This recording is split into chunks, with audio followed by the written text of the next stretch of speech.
Manisha, a Nepali actress. I grew up watching a movie and have always recognized her as an actress, not as a Nepali or an Indian, or a relative to the politically profound Koiralas of Nepal, neither as a cancer survivor nor as a humanitarian ambassador or a voice against injustice against women. I always respected her as a captivating, beautiful actress. ठीक है, और अगर मैं जीत गई, तो मैं आपको 9 मुक्के. On 18th May 2020, Manisha Koirala made a tweet. She wrote, "Thank you for keeping the dignity of our small nation.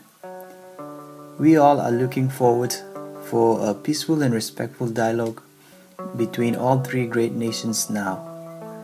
The small nation she is referring to is Nepal, and the three great nations are Nepal, India, and China.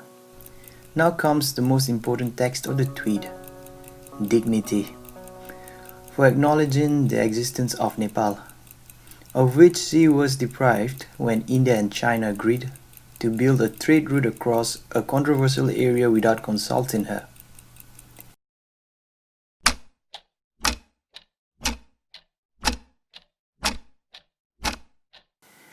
In this image extracted from Bing Maps shows the tri-junction border of Nepal, India and China.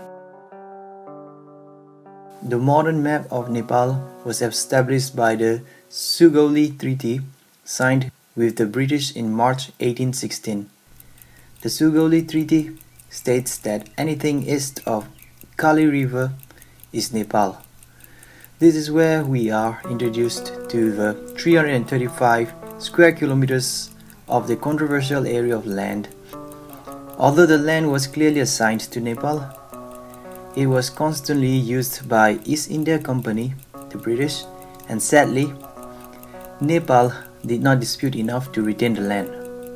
By 1860, they moved the Kali River by renaming its northward bound tributaries as the New Kali River, which I will refer to as the first change. What happened next godsmacked Nepal. India took a further 66 square kilometers of land from the western tri-junction area by releasing their revised political map on 2nd of November 2019.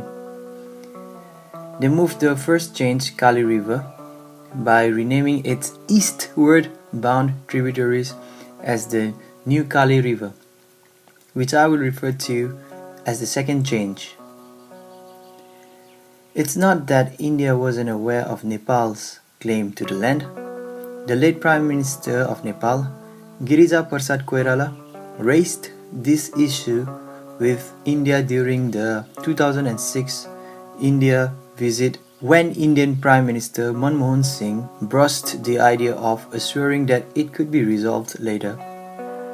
India and China were in clear violation of Nepal's concern during the 2015 Lipulekh agreement between India and China.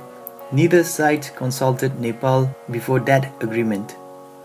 Nepal's then Prime Minister, the late Sushil Koirala, reportedly cancelled a visit to Delhi following this agreement as a show of protest.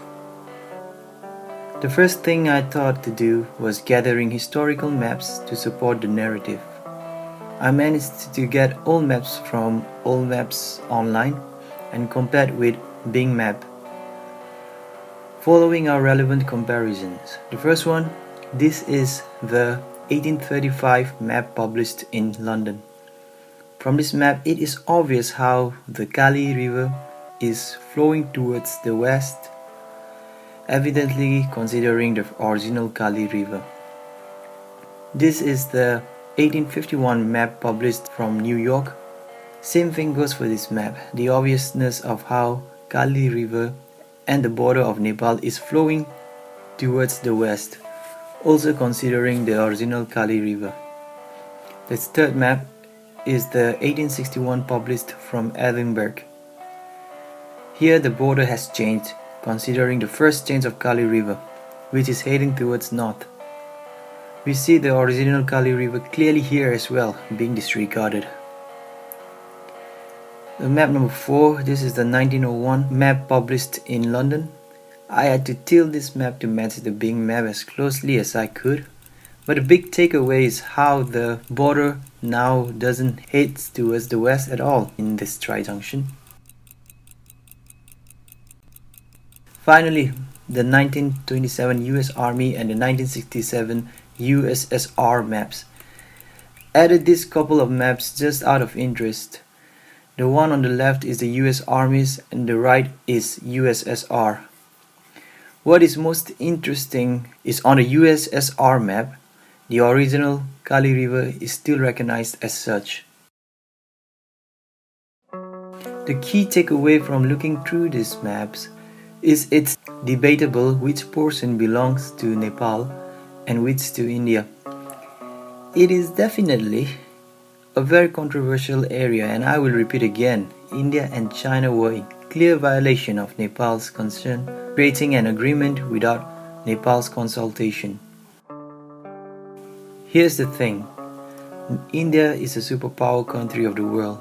No matter what, India is not going to admit they are deceptively taking land and Nepal isn't stable enough to stand her ground.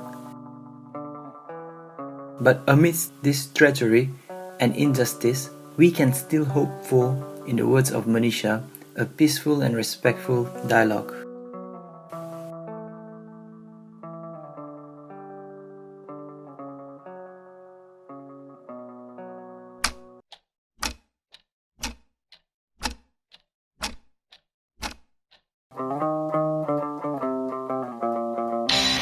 However, the media of India are deliberately fueling tensions against India, Nepal and China.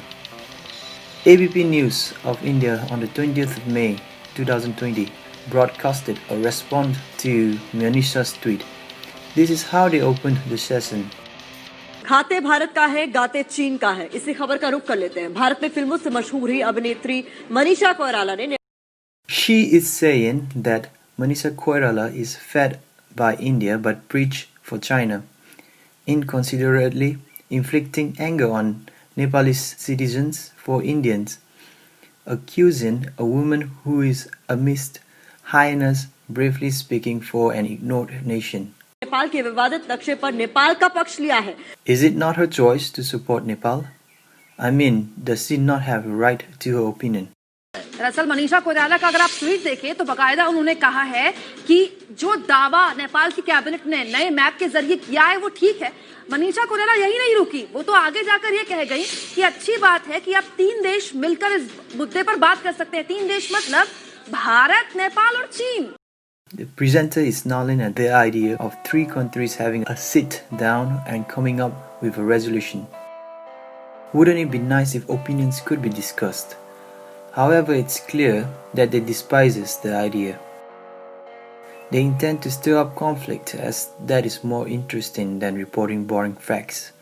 Also, it requires effort and actual journalism to research facts. What we have here are staged actors like performing monkeys, asked to attract viewers by any means. खाते भारत का है और गीत जो है वो चीन के गाते हैं। Apart from this news broadcast, it's also evident in the comment of Manisha's tweet just how lowly Nepal is looked upon. This is not to incite anger in Nepalis for Indians. This is to reflect reality. Dear Savior, Lord, we ask for a miracle today to help this child walk. And for any of the following commenters or like-minded people, please take a moment to put your arrogance aside and actually understand the situation. Remember, these are replies to a very more than required decent tweet by Manisha.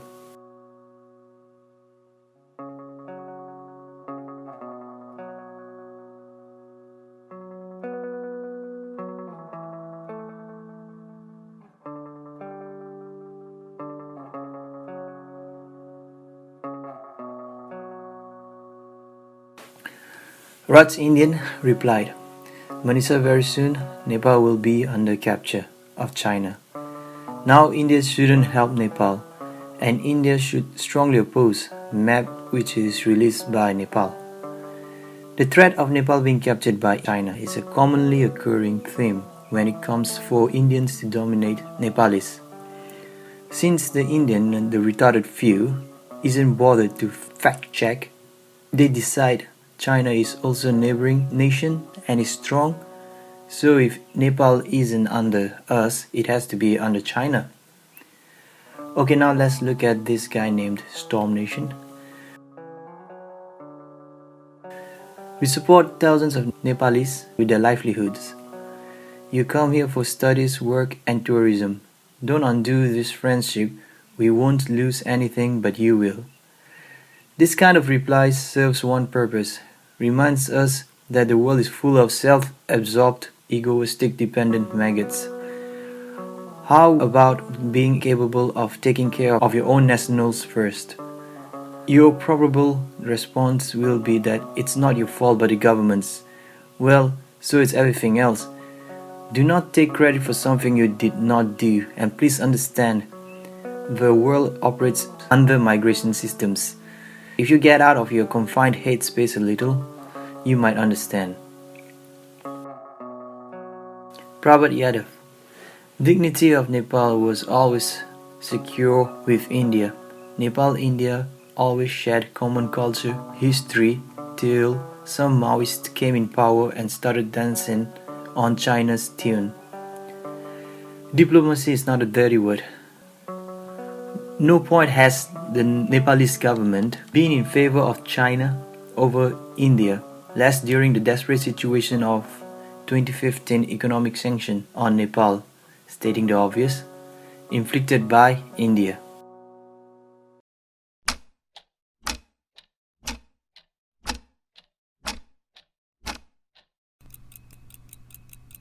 This is a good time to talk about India, China, and Nepal's relationship. Nepal and India are culturally intertwined and also have an open border policy between the two and is physically easily accessible. As for Nepal and China, the Nepal Communist Party is the ruling party, hence Nepal has sold her soul to China.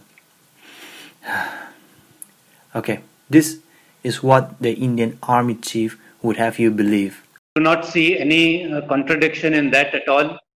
In fact, the Nepalese ambassador had mentioned that the area east of the Kali Nadi belongs to them. There is no dispute in that whatsoever. The road which we have made is in fact to the west of the river. So I don't know what they are actually agitating about. There are little issues as you go ahead as to where exactly the tri-junction should be. There have never been any problems on this score in the past. There is reason to believe that they might have raised these problems or these issues at the behest of someone else, and that is very much a possibility. At the behest of someone else. That someone else being China. A new road built, you ask? That's a perfect segue.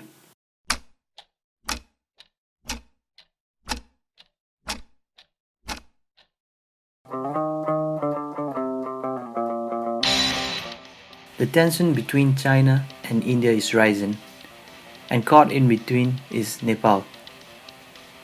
Why is the conflict about the border happening now amidst this pandemic? To answer that question, we need to ask another. What initiated the border conflict this time? It's not a constant Nepalese protest, because that has been ongoing for ages now, nor is it by Nepal's government, because anything they have done has been subsided or ignored by India's government. What kick-started the current Nepal-India border dispute was in fact India's release of the new political map on the 2nd of November 2019. This India's political map was to amend the newly formed Union territories of Jammu and Kashmir and Ladakh. As explained in the start of the video, this new map introduces the second change of Kali River. Nepal quickly picked this up. भारतले हालै जारी गरेको राजनीतिक नक्सामा नेपाली भूभाग कालापानी लिपुलेख र लिम्पुवा धुरालाई भारतीय भूभागका रूपमा देखाइएको छ। यो विषयमा समाचार बाहिर आएपछि नेपालमा व्यापक विरोध भएको छ।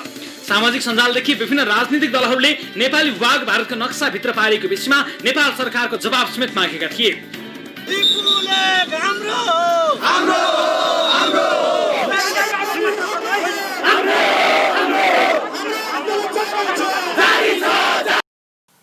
And India quickly defended. Our map accurately depicts the sovereign territory of India.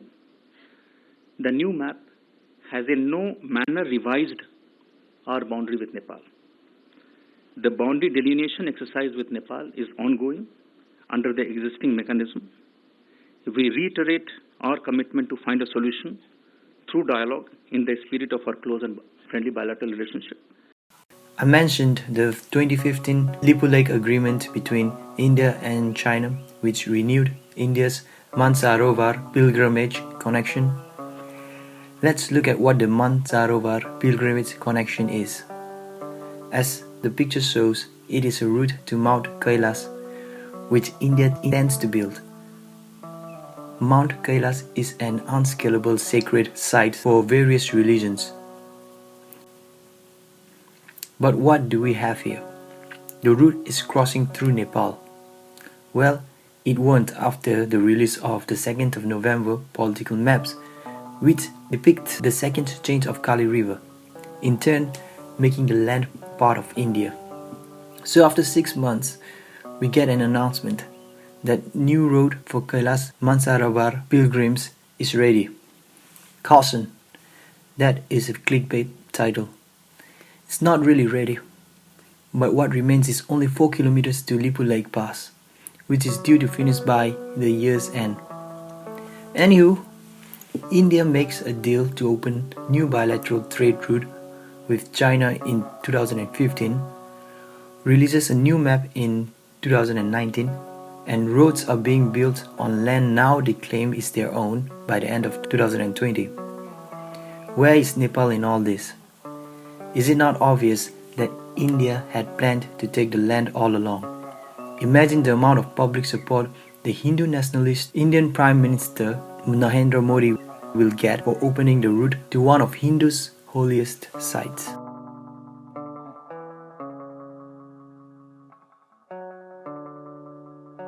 तक हुई, लेकिन आखिरकार मोदी राज में ये सपना साकार हुआ.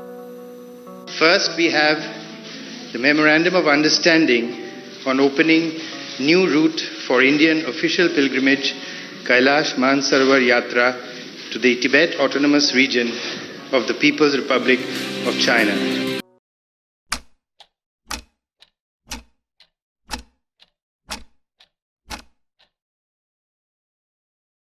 The questions of Nepalese government being in favor of either China or India still lingers, if you remember this gentleman's comment. Okay, let's take a step back and see the bigger picture. Like literally, we have been focused too long in just a portion of the countries. If you're still unaware, there is a massive physical barrier running between China and the two other countries. Welcome.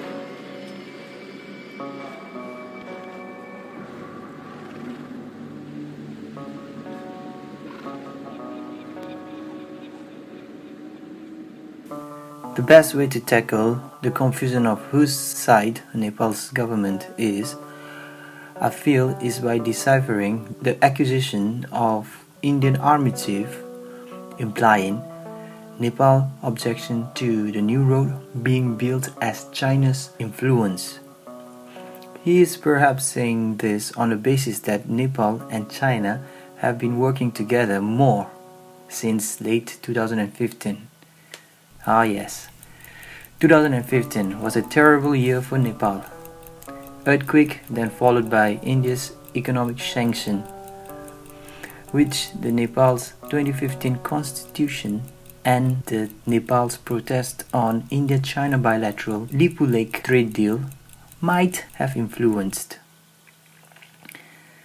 This perhaps made Nepal understand that she cannot be reliant on India and ventured out to China.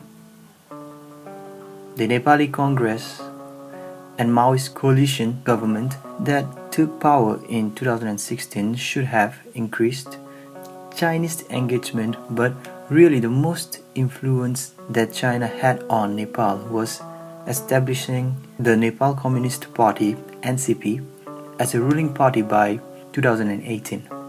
Apart from that, many Nepali don't like interference by other countries, as they have developed this trauma of India's meddling in personal matters in the past. So when it came to restricting press freedom in Nepal, Nepal turned against China.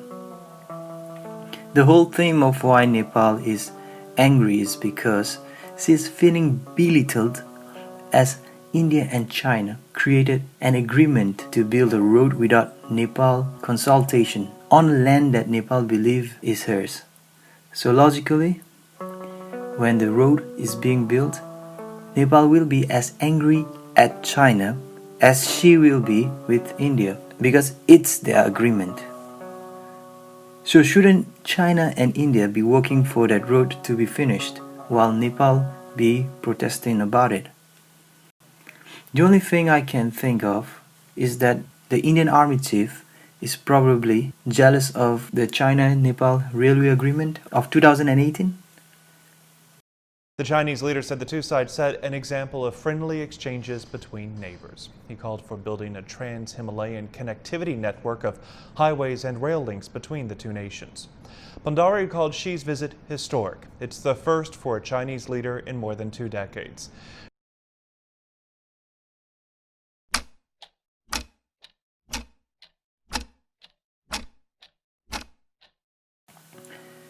India had an army post in the Kalipani region since 1950. Even in 1970, after Nepal's request to remove their border army post, India withdrew them, retaining the Kalipanis to keep an eye on the border, which Nepal did not retaliate against to maintain the close relationship between India and Nepal. Bearing in mind, Nepal was an absolute monarchy then. In 1990, Nepalese revolution took place and the panchayat system was terminated, making Nepal a constitutional monarchy, meaning the citizens had more say. Ever since, successive Nepali governments have requested India to remove the post and return the land to Nepal, which India has ignored, proving that there is more than just paving a road for pilgrimage to the disputed region. India never intended to return Kalipani to Nepal, and they know that Nepal has always been asking to return it. But why? The areas of high strategic value, high ground to see any approaches from Tibet. It is difficult to understand what India's actual agenda is, adding fuel to the fire of anger between Nepal and India. Or are they intentionally stirring conflicts? It is, after all, benefiting the ruling parties of India. Meanwhile, when in the thick of elections, the Prime Minister launched a scathing attack on Congress President Rahul Gandhi when he was addressing a poll rally in Banswara. The Prime Minister attacked Rahul over his Kailash Mansarovar Yatra, questioning whether he knew why pilgrims even went there. His attacks come at a time when Rahul Gandhi offered prayers at the Jagatpati Brahma temple in Pushkar in Ajmer. He even revealed himself as a Kaul Brahmin belonging to the Dattatreya Gotra. And also Nepal. The brave Prime Minister of Nepal, KB Oli, stood up for the country against India. सरकारको तर्फबाट प्रधानमन्त्रीको हैसियतले म yes गरिमामय सदनलाई अवगत गराउन चाहन्छु। अब लिम्पियादुरा लिपुलेक र कालापानीको विषय ओझ्याल पर्न वा सेलाउन दिइने छैन, यसको निष्कर्ष निकालिन्छ। यसको यो हाम्रो भूभाग हामी फिर्ता लिएर जान्छौँ।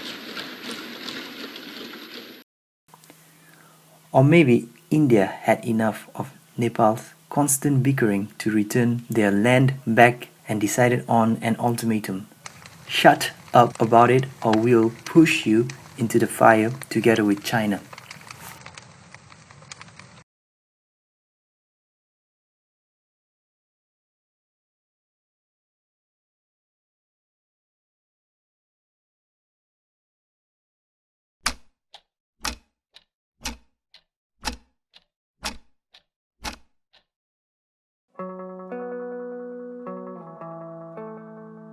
This video will never be able to achieve what Manisha Koirala's tweet has.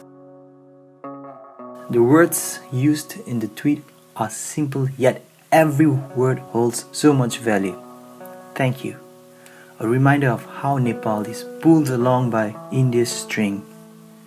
For keeping the dignity, India at least reacted to Nepal's threat for producing her own version of the map of our small nation, accepting the harsh reality of a small country wedged between two giants. We all are looking forward, all Nepalese, Indian, Chinese, leaders, residents, and hopefuls, for a peaceful and respectful dialogue, not an ABP channel debate. Between all three great nations, India, China, Nepal, now. Not like every other time Nepal has been ignored or simply brushed off. Let there be a resolution now. It is great news for all three countries that this project is getting on well. India, China will have their bilateral trade route and open up more army camps just for safe measures. Nepal could also use it if she cooperate with India, I guess. And of course, Mount Kailash will be more accessible. But at the very least, acknowledge the existence of Nepal and her deserved respect.